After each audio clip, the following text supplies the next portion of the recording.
Hello friends, सुगम ज्ञान channel में आपका स्वागत है और मैं जितेंद्र एक बार फिर हाजिर हूँ एक नई वीडियो के साथ। आज का हमारा वीडियो भारतीय संविधान की अनुसूची यानी शेड्यूल्स ऑफ इंडियन कॉन्स्टिट्यूशन पर बनाया गया है। और इस वीडियो की एक ख़ास बात ये है कि इसमें हम लोग सबसे पहले अनुसूचियों को डिस्कस करेंगे कि प्रत्येक अनुसूची में क्या क्या दिया गया है। फिर उसके बाद उन पर आधारित जो महत्वपूर्ण प्रश्न हैं, जो बार बार परीक्षाओं पूछे जाते हैं, उन प्रश्नों को डिस्कस करेंगे। फिर उसके बाद महत्वपूर्ण तथ्य आपको दिए जाएंगे, जो कि जिनको अगर आप याद कर लेते हैं तो आपको किसी भी एग्ज़ाम में भारतीय संविधान से की जो अनुसूचियां हैं उनसे संबंधित प्रश्न आप चुटकी बजाते ही हल कर सकते हैं। तो इस वीडियो को आप अंत तक देखें, तभी इससे आपको भला होगा। सबसे पहले हम लोग अनुसूचियों के बारे में डिस्कस करेंगे, फिर उसके बाद उन पर जो प्रश्न बनेंगे वो प्रश्न डिस्कस करेंगे, और साथ ही फिर बाद में हम लोग महत्वपूर्ण तथ्य निकालेंगे उन सब में से।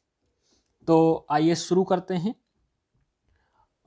उससे पहले, शुरू करने से पहले एक बात मैं कहना चाहूँगा कि अगर आपने अभी तक सुगम ज्ञान चैनल सब्सक्राइब नहीं किया है तो प्लीज़ सब्सक्राइब कर लें। साथ ही बेल आइकन भी दबा लें, जिससे कि हम आगे जो वीडियो जब अपलोड करेंगे उनकी जानकारी आप तक पहुँच सके। तो आइए शुरू करते हैं। भारतीय संविधान की अनुसूचियां, शेड्यूल्स ऑफ इंडियन कॉन्स्टिट्यूशन। पहली अनुसूची, अनुसूची 1। इस अनुसूची में भारतीय घटक के राज्यों और केंद्र शासित प्रदेशों का उल्लेख है। यानी जो पहली अनुसूची है उस अनुसूची में केवल भारतीय घटक के जो राज्य हैं और केंद्र शासित प्रदेश हैं उनका उल्लेख किया गया है। अगली अनुसूची देखते हैं। अगली अनुसूची है अनुसूची 2। इस अनुसूची में देश के विभिन्न उच्च पदाधिकारियों को प्राप्त होने वाले वेतन, भत्ते और पेंशन इत्यादि उल्लिखित हैं। जो अनुसूची 2 है उसमें जो भारत सरकार के जो उच्च पदाधिकारी हैं उनके वेतन, भत्ते और पेंशन इसमें दिए गए हैं। अगली अनुसूची देखते हैं। अगली अनुसूची है 3, यानी अनुसूची 3। इसमें देश के विभिन्न उच्च पदाधिकारियों को दिलाई जाने वाली शपथ का उल्लेख किया गया है। यानी ध्यान रखेंगे, अनुसूची 3 में शपथ का उल्लेख है जो उच्च पदाधिकारियों को दिलाई जाती है। चौथी अनुसूची देखते हैं। चौथी अनुसूची में राज्य व केंद्र शासित प्रदेशों का राज्यसभा में प्रतिनिधित्व का उल्लेख किया गया है। यानी जो राज्य और जो केंद्र शासित प्रदेश हैं भारत के, उनसे जो राज्यसभा सदस्य जो चुने जाते हैं उनकी संख्या यहाँ पर दी गई है। अनुसूची 4 में जो राज्यसभा में प्रतिनिधित्व है राज्यों और प्रदेशों, केंद्र शासित प्रदेशों का, उसका उल्लेख किया गया है। 5वीं अनुसूची इसमें देखते हैं। इस अनुसूची में अनुसूचित क्षेत्रों और जनजाति के प्रशासन और नियंत्रण का उल्लेख किया गया है। यानी अनुसूची 5 में जो अनुसूचित क्षेत्र हैं और जनजाति हैं के प्रशासन और नियंत्रण के बारे में अनुसूची 5 में दिया गया है। अगली अनुसूची देखते हैं, अनुसूची 6। इस अनुसूची में असम, मेघालय, मिजोरम और त्रिपुरा, यानी कि ये 4 राज्य हैं, असम, मेघालय, मिजोरम और त्रिपुरा के जनजातीय क्षेत्रों के प्रशासन के बारे में प्रबंध का उल्लेख है। ध्यान रखेंगे, जो 5 नंबर हमारी अनुसूची है उसमें अनुसूचित क्षेत्रों और जनजाति के प्रशासन और नियंत्रण का उल्लेख किया गया है। वहीं जो हमारी 6 नंबर अनुसूची है उसमें स्पेशली असम, मेघालय, मिजोरम और त्रिपुरा के जनजातीय क्षेत्रों के प्रशासन के बारे में प्रबंध का उल्लेख किया गया है। 7वीं अनुसूची देखते हैं। 7वीं अनुसूची में केंद्र व राज्य के बीच शक्तियों के विभाजन हेतु 3 सूचियां, यानी संघ सूची, राज्य सूची और समवर्ती सूची का उल्लेख किया गया है। अर्थात त्रिसूची जो व्यवस्था है वो अनुसूची 7 में की गई है। अनुसूची 8 की बात करें तो इस अनुसूची में मूल रूप से 14 भाषाओं का उल्लेख किया गया था, लेकिन अब वर्तमान में इसमें 22 भाषाओं का उल्लेख है। यानी अनुसूची 8 में भाषाओं का उल्लेख है, यानी भाषा किसमें है? अनुसूची 8 में। अगली अनुसूची देखते हैं, अनुसूची 9। इस अनुसूची में राज्य द्वारा संपत्ति के अधिग्रहण किया जाता है संपत्तियों का की विधियों का उल्लेख किया गया है, और इस अनुसूची में सम्मिलित विषयों को न्यायालय में चुनौती नहीं दी जा सकती। ये हम स्पेशली ध्यान देने वाली बात है कि जो अनुसूची है 9वीं अनुसूची, उसके जो विषय हैं उन पर आप न्यायालय में चुनौती नहीं दे सकते। और एक बात और कि जो हमारा मूल संविधान था उसमें केवल 8 अनुसूची थी, और ये जो 9वीं अनुसूची है वो प्रथम संविधान संशोधन 1951 के द्वारा जोड़ा गया है। अगली अनुसूची देखते हैं, अनुसूची 10। इस अनुसूची में दल बदल से संबंधित प्रावधानों का उल्लेख किया गया है, और यह अनुसूची भी बाद में जोड़ी गई है 52वें संविधान संशोधन 1985 के द्वारा। इस अनुसूची में दल बदल से संबंधित जो प्रावधान हैं वो दिए गए हैं।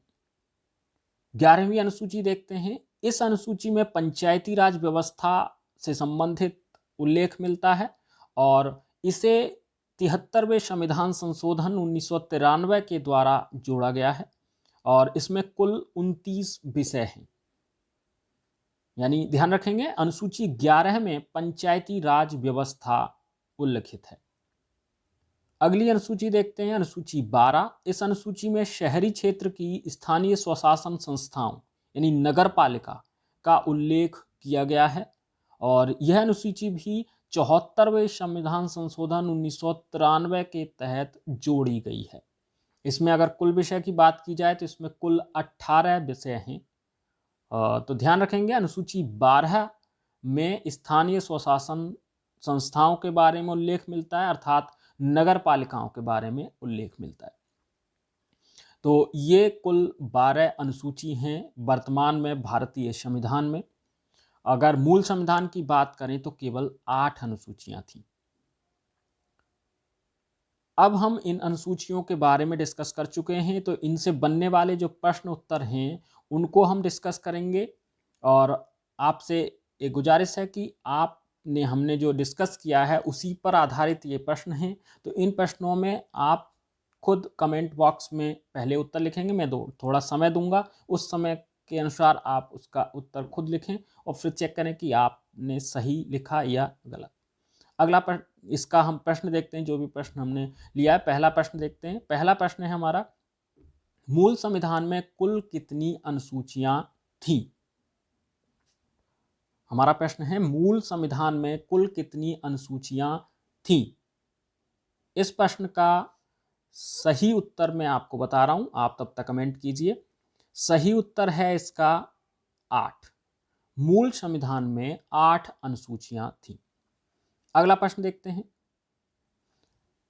अगला प्रश्न है, भारतीय संविधान में वर्तमान में कुल कितनी अनुसूचियां हैं? भारतीय संविधान में वर्तमान में कुल कितनी अनुसूचियां हैं? तो आप इसका उत्तर दीजिए। मैं इसका उत्तर आपको बताता हूं। इस प्रश्न का उत्तर है 12 अनुसूचियां। वर्तमान में भारतीय संविधान में 12 अनुसूचियां हैं, जबकि मूल संविधान में केवल 8 अनुसूचियां थी। अगला प्रश्न देखते हैं। अगला प्रश्न है, भारतीय क्षेत्र के घटकों यथा राज्य व केंद्र शासित प्रदेशों का जिक्र संविधान की किस सूची में दिया गया है? यानी भारतीय क्षेत्र के घटकों यथा राज्य व केंद्र शासित प्रदेशों का जिक्र संविधान की किस सूची में दिया गया है? तो इस प्रश्न का सही उत्तर आप कमेंट बॉक्स में लिखिए। मैं यहाँ आपको बता रहा हूँ, इस प्रश्न का सही उत्तर है पहली अनुसूची। जो भारतीय संविधान की प्रथम अनुसूची है उसमें भारतीय क्षेत्र के घटकों यथा राज्य व केंद्र शासित प्रदेशों का जिक्र किया गया है। अगला प्रश्न देखते हैं। अगला प्रश्न है, संविधान की 6ठी अनुसूची निम्नलिखित में किस राज्य से संबंधित नहीं है? संविधान की 6ठी अनुसूची निम्नलिखित में किस राज्य से संबंधित नहीं है। आप इस प्रश्न का उत्तर दीजिए और मैं इसका उत्तर बताता हूँ। ये आपका उत्तर है मणिपुर। इस प्रश्न का सही उत्तर है मणिपुर। यानी छठी अनुसूची में असम, मेघालय और मिजोरम का जिक्र किया गया है, जबकि मणिपुर का नहीं किया गया है। अगला प्रश्न देखते हैं। अगला प्रश्न है, संविधान की किस अनुसूची के अंतर्गत त्रिसूची व्यवस्था का प्रबंध किया गया है? आप फटाफट इसका उत्तर दीजिए। मैं इसका उत्तर बताता हूं आपको। इस प्रश्न का उत्तर है 7वीं अनुसूची। 7वीं अनुसूची में त्रिसूची व्यवस्था का प्रबंध किया गया है। अगला प्रश्न देखते हैं। अगला प्रश्न है, कौन सी अनुसूची दल बदल कानून से संबंधित है? इस प्रश्न का सही उत्तर है 10वीं अनुसूची। 10वीं अनुसूची में दल बदल कानून के बारे में दिया गया है। अगला प्रश्न देखते हैं। अगला प्रश्न है, देश के उच्चाधिकारियों को प्राप्त होने वाले वेतन, भत्ते व पेंशन का जिक्र संविधान की किस अनुसूची में किया गया है? इस प्रश्न का सही उत्तर है दूसरी अनुसूची में पेंशन, वेतन, भत्ते जो उच्च अधिकारियों को प्राप्त होते हैं उनके बारे में दिया गया है। अगला प्रश्न देखते हैं। भारत के राज्य के अंतर्गत बोली जाने वाली भाषाओं का उल्लेख किस अनुसूची में किया गया है? इस प्रश्न का सही उत्तर है 8वीं अनुसूची। 8वीं अनुसूची में जो विभिन्न भाषाएं हैं उनका उल्लेख किया गया है। अगला प्रश्न देखते हैं। अगला प्रश्न है, राज्य द्वारा संपत्ति के अधिग्रहण की विधियों का उल्लेख किस अनुसूची में किया गया है? इस प्रश्न का सही उत्तर है 9वीं अनुसूची। 9वीं अनुसूची में राज्य द्वारा संपत्ति के अधिग्रहण के संबंध में उल्लेख किया गया है।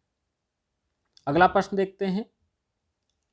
अगला प्रश्न है, किस अनुसूची में सम्मिलित विषयों को न्यायालय में चुनौती नहीं दी जा सकती? इस प्रश्न का सही उत्तर है 9वीं अनुसूची। 9वीं अनुसूची में जो विषय सम्मिलित हैं उनके संबंध में न्यायालय में चुनौती नहीं दी जा सकती। अगला प्रश्न देखते हैं। अगला प्रश्न है, देश के विभिन्न उच्चाधिकारियों को दिलाई जाने वाली जो शपथ है का वर्णन संविधान की किस अनुसूची में किया गया है? इस प्रश्न का सही उत्तर है तीसरी अनुसूची में जो विभिन्न उच्चाधिकारियों को शपथ दिलाई जाती है उसका वर्णन किया गया है। अगला प्रश्न देखते हैं। अगला प्रश्न है, अनुसूचित क्षेत्रों व जनजाति के प्रशासन व नियंत्रण का उल्लेख संविधान की किस अनुसूची में किया गया है? इस प्रश्न का सही उत्तर है 5वीं अनुसूची में अनुसूचित क्षेत्रों व जनजाति के प्रशासन व नियंत्रण का उल्लेख किया गया है। अगला प्रश्न देखते हैं। अगला प्रश्न है, प्रथम संविधान संशोधन के द्वारा किस अनुसूची को संविधान में जोड़ा गया था? इस प्रश्न का सही उत्तर है, आप कमेंट कीजिए, इसका सही उत्तर है 9वीं अनुसूची। अगला प्रश्न देखते हैं। अगला प्रश्न है, किस संविधान संशोधन द्वारा 10वीं अनुसूची को भारतीय संविधान में जोड़ा गया? इस प्रश्न का सही उत्तर है 52वां संविधान संशोधन के द्वारा भारतीय संविधान में 10वीं अनुसूची को जोड़ा गया। अगला प्रश्न देखते हैं। अगला प्रश्न है, 10वीं अनुसूची को किस वर्ष हुए संविधान संशोधन के द्वारा भारतीय संविधान में जोड़ा गया? इस प्रश्न का सही उत्तर है 1985 में जो 52वां संविधान संशोधन हुआ उसके द्वारा 10वीं अनुसूची को जोड़ा गया। अगला प्रश्न देखते हैं। अगला प्रश्न है, राज्यों व केंद्र शासित प्रदेशों के राज्यसभा में प्रतिनिधित्व का वर्णन किस अनुसूची में किया गया है? इस प्रश्न का सही उत्तर है चौथी अनुसूची में राज्यसभा में प्रतिनिधित्व का वर्णन किया गया है। अगला प्रश्न देखते हैं। अगला प्रश्न है, कौन सी अनुसूची पंचायती राज व्यवस्था से संबंधित है? इस प्रश्न का सही उत्तर है 11वीं अनुसूची में पंचायती राज व्यवस्था का वर्णन किया गया है। अगला प्रश्न देखते हैं। अगला प्रश्न है, किस संविधान संशोधन के तहत 11वीं अनुसूची को भारतीय संविधान में जोड़ा गया? इस प्रश्न का सही उत्तर है, आप कमेंट कीजिए, मैं आपको बता रहा हूं, ये है 73वां संविधान संशोधन। 73वें संविधान संशोधन के द्वारा 11वीं अनुसूची को भारतीय संविधान में जोड़ा गया। अगला प्रश्न देखते हैं। अगला प्रश्न है, शहरी क्षेत्र हेतु स्थानीय स्वशासन संस्थाओं यानी नगरपालिकाओं की व्यवस्था संविधान की किस अनुसूची के द्वारा की गई है? इस प्रश्न का सही उत्तर है 12वीं अनुसूची। 12वीं अनुसूची में नगरपालिकाओं यानी स्थानीय स्वशासन संस्थाओं का वर्णन किया गया है। अगला प्रश्न देखते हैं। अगला प्रश्न है, किस संविधान संशोधन के द्वारा 12वीं अनुसूची को भारतीय संविधान में जोड़ा गया? इस प्रश्न का उत्तर आप दीजिए। इस प्रश्न का सही उत्तर है 74वां संविधान संशोधन। 74वें संविधान संशोधन के द्वारा जो 12वीं अनुसूची है उसे भारतीय संविधान में जोड़ा गया। तो ये थे हमारे अनुसूचियों पर आधारित प्रश्न। अब जो हमारे महत्वपूर्ण तथ्य हैं उनके बारे में जान लेते हैं, जिससे ये प्रश्न आपको और कंठस्थ हो जाएंगे। जो महत्वपूर्ण तथ्य हैं भारतीय संविधान में, जो अनुसूचियां दी गई हैं, उन अनुसूचियों से संबंधित, तो वो आप एक बार देख लें। महत्वपूर्ण तथ्यों की बात करें तो मूल संविधान में अनुसूचियों की संख्या 8 थी। याद रखेंगे, मूल संविधान में अनुसूचियों की संख्या 8 थी, जबकि वर्तमान में भारतीय संविधान में अनुसूचियों की संख्या 12 है। 12। 9वीं अनुसूची को प्रथम संविधान संशोधन 1951 के द्वारा जोड़ा गया, यानी जो 9वीं अनुसूची है उसे प्रथम संविधान संशोधन के द्वारा 1951 में जोड़ा गया है। और 9वीं अनुसूची में सम्मिलित विषयों को न्यायालय में चुनौती नहीं दी जा सकती है। याद रखेंगे, एकमात्र ऐसी अनुसूची है जिसके विषयों पर आप न्यायालय में चुनौती नहीं दे सकते, वो है 9वीं अनुसूची। 7वीं अनुसूची में त्रिसूची व्यवस्था का प्रबंध दिया गया है। जो 7वीं अनुसूची है उसमें आपका त्रिसूची व्यवस्था दी गई है। तो ये थे हमारा आज का वीडियो, जो आपको, मुझे लगता है कि आपको ज़रूर पसंद आया होगा। तो प्लीज़ वीडियो को लाइक कीजिए, शेयर कीजिए, साथ ही सुगम ज्ञान चैनल को आप सब्सक्राइब करना ना भूलें और इस वीडियो को ज़्यादा से ज़्यादा शेयर करें। पूरा वीडियो देखने के लिए आपका बहुत बहुत